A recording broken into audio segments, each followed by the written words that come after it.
Halo, Assalamualaikum warahmatullahi wabarakatuh. Bersama saya kembali Muhammad Tommy Adrianto, konten kreator Bung Tommy Channel. Pada kali ini saya akan membuat video yang berkaitan dengan sepak bola, yaitu turnamen yang terbesar di Asia Tenggara, yaitu AFF Cup 2022.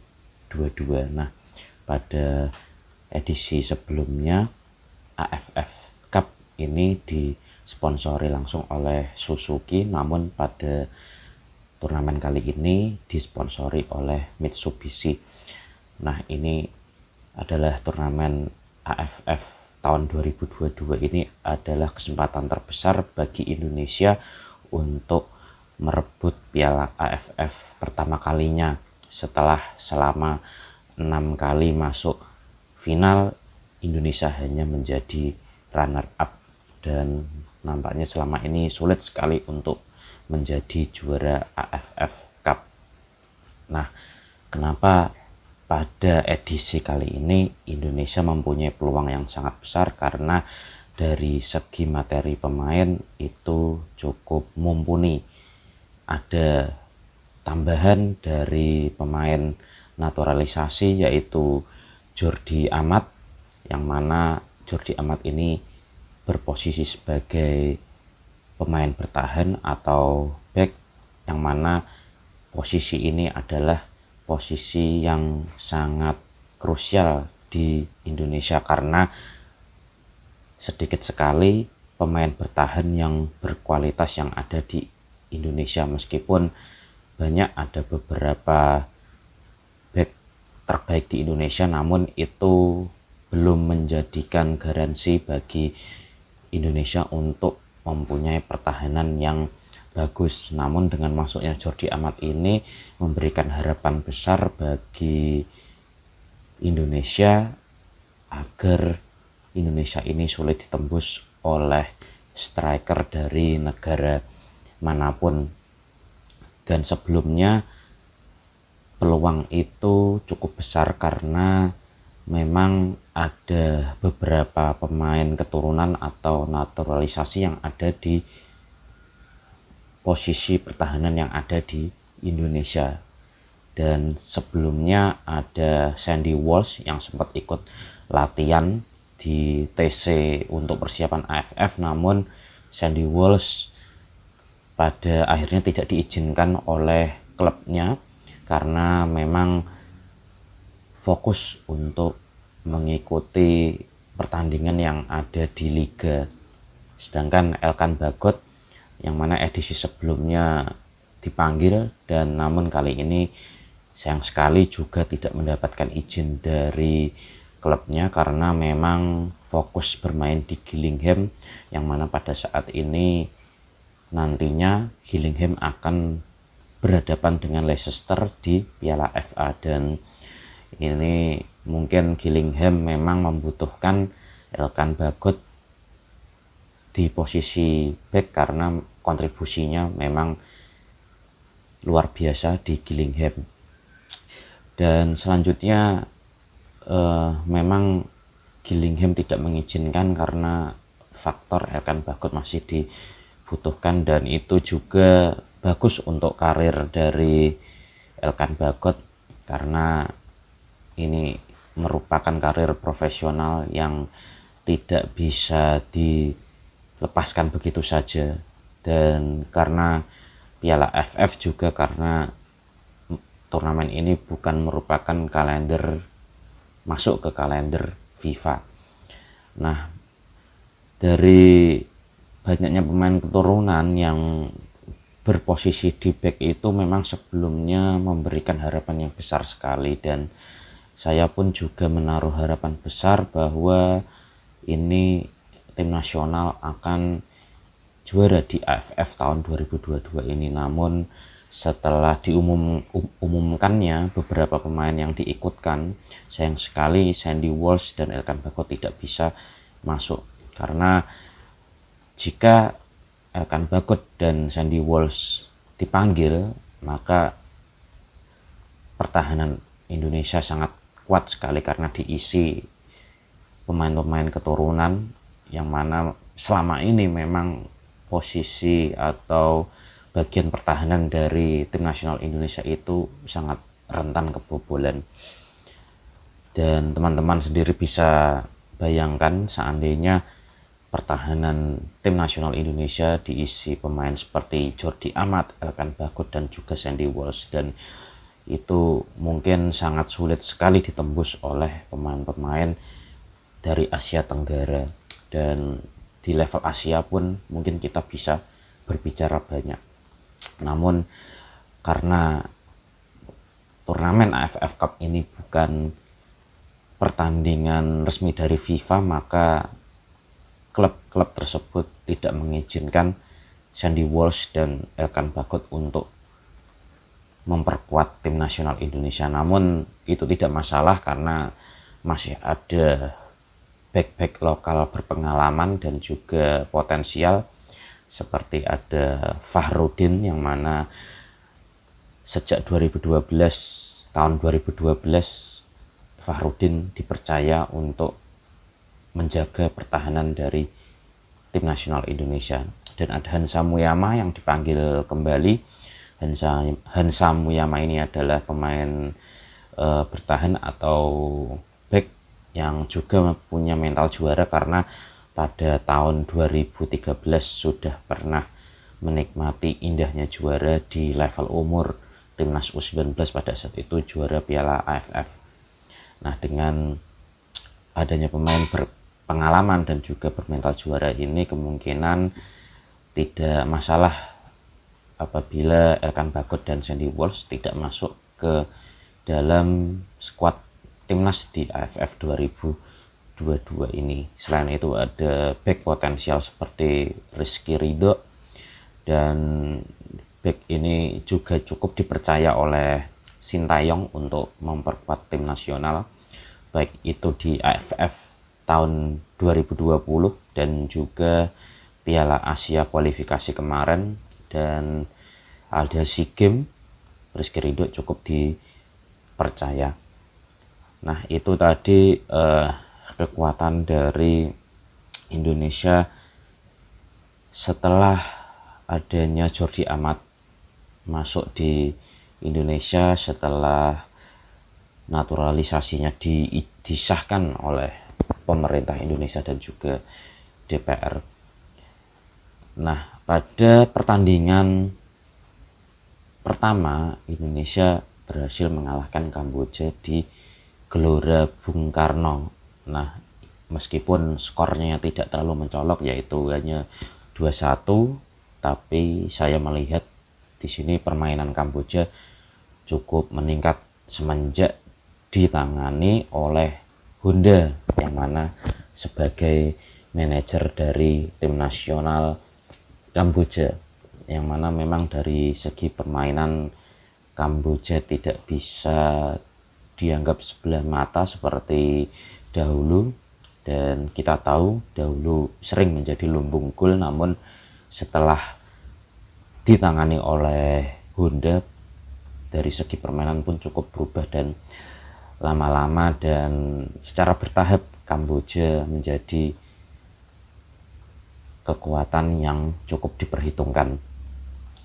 Nah, meskipun menang, masih banyak kekurangan di skuad tim nasional Indonesia, terutama dari segi penyerangan, dan banyak sekali peluang-peluang yang disia-siakan begitu saja.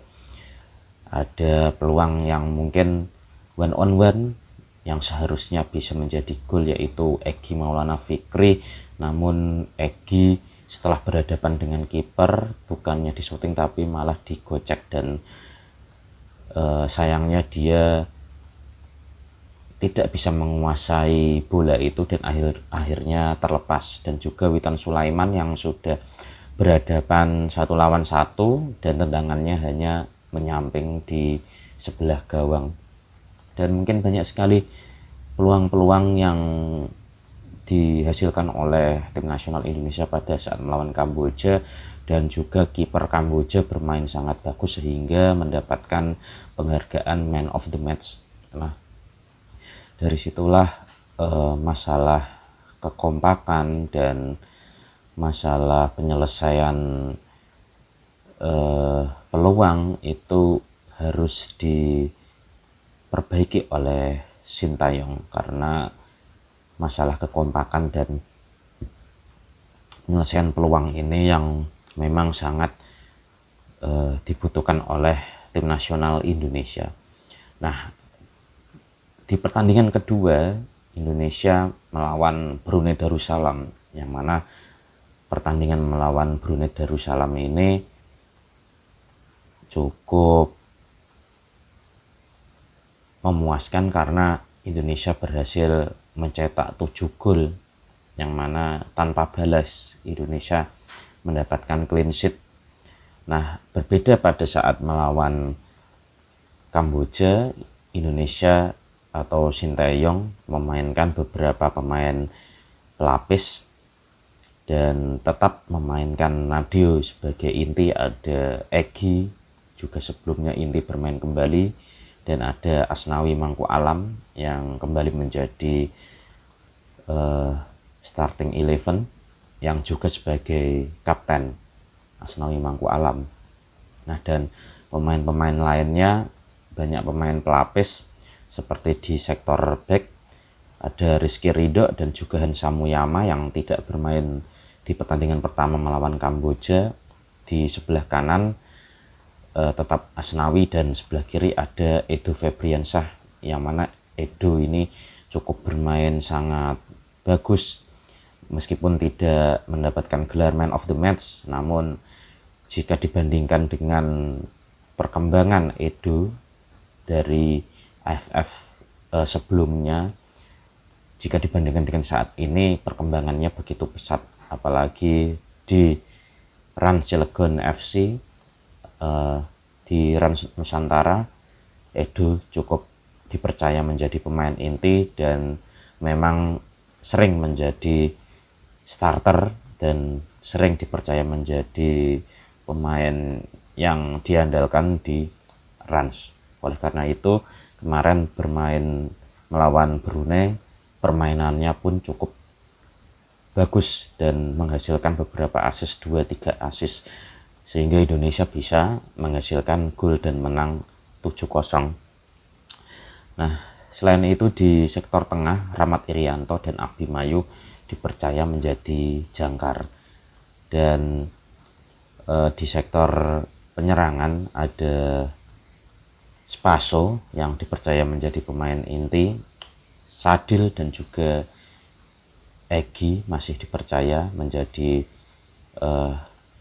pemain inti, dan permainan cukup berubah karena memang kualitas dari Brunei Darussalam memang masih di bawah Kamboja, dan syukurnya Indonesia bisa mencetak 7 gol dan artinya mengejar defisit gol, yang mana sebelumnya Thailand dan juga Filipina berhasil mengalahkan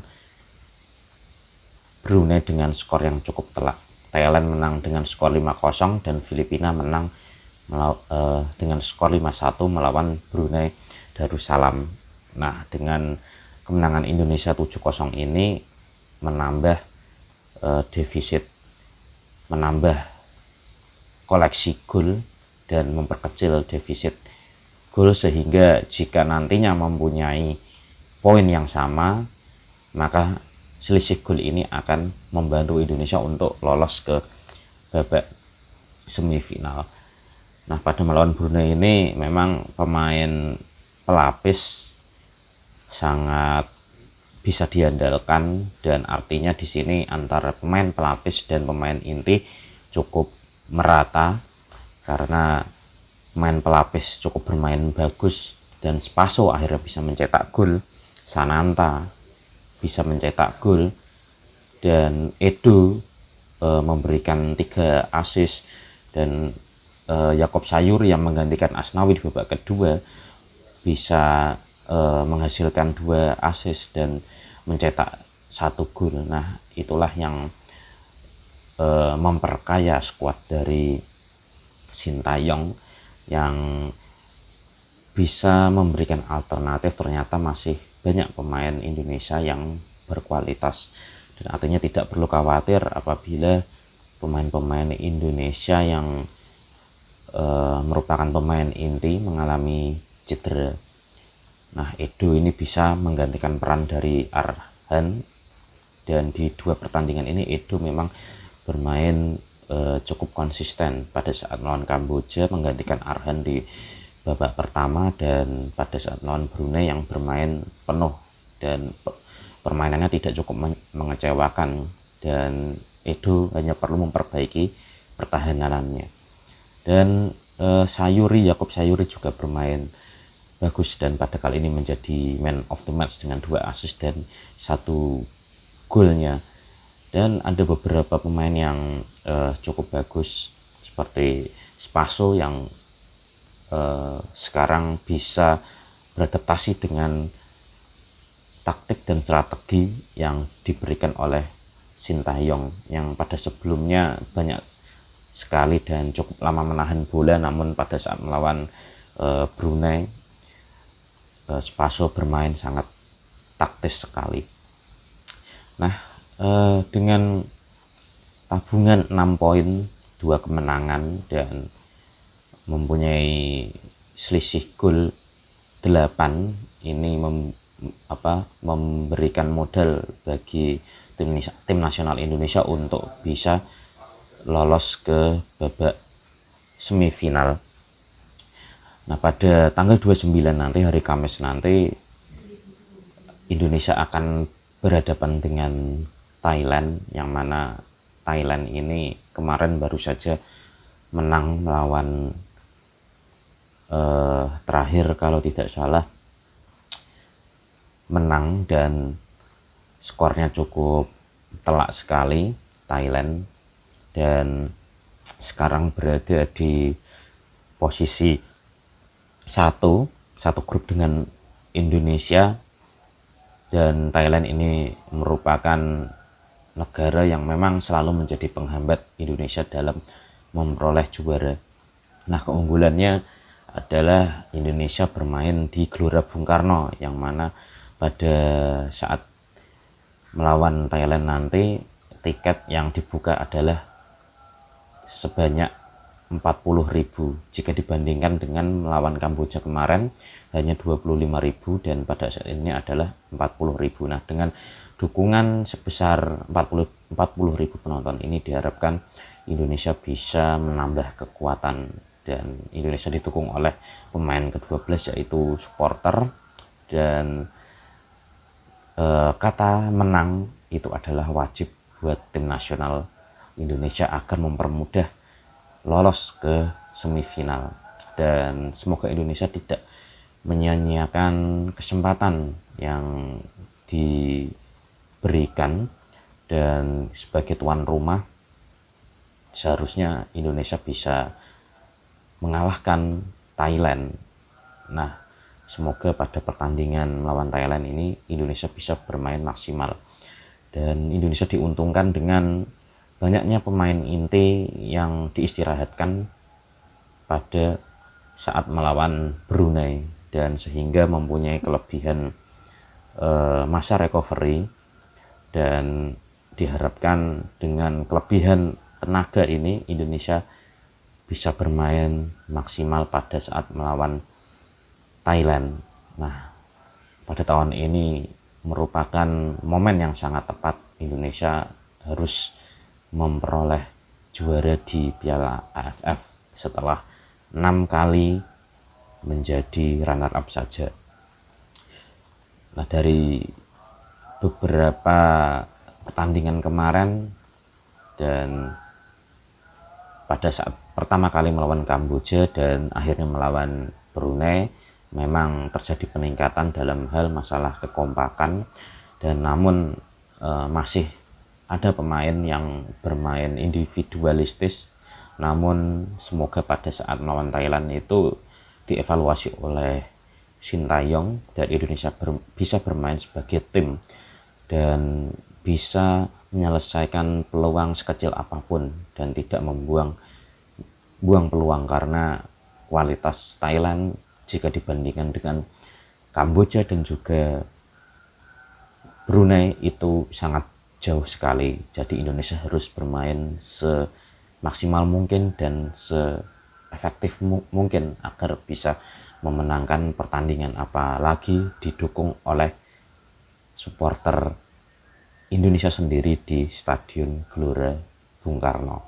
Oke, kita harap Indonesia pada saat pertandingan melawan Thailand nanti bisa menang dan akhirnya bisa lolos ke semifinal. Oke, mungkin begitu saja. Saya Muhammad Tommy Adrianto dari Bung Tommy Channel, dan sekali lagi kita semua berdoa agar tim nasional Indonesia juara di Piala AFF pada tahun ini. Oke, sampai jumpa lagi. Salam olahraga. Wassalamualaikum warahmatullahi wabarakatuh. Salam olahraga.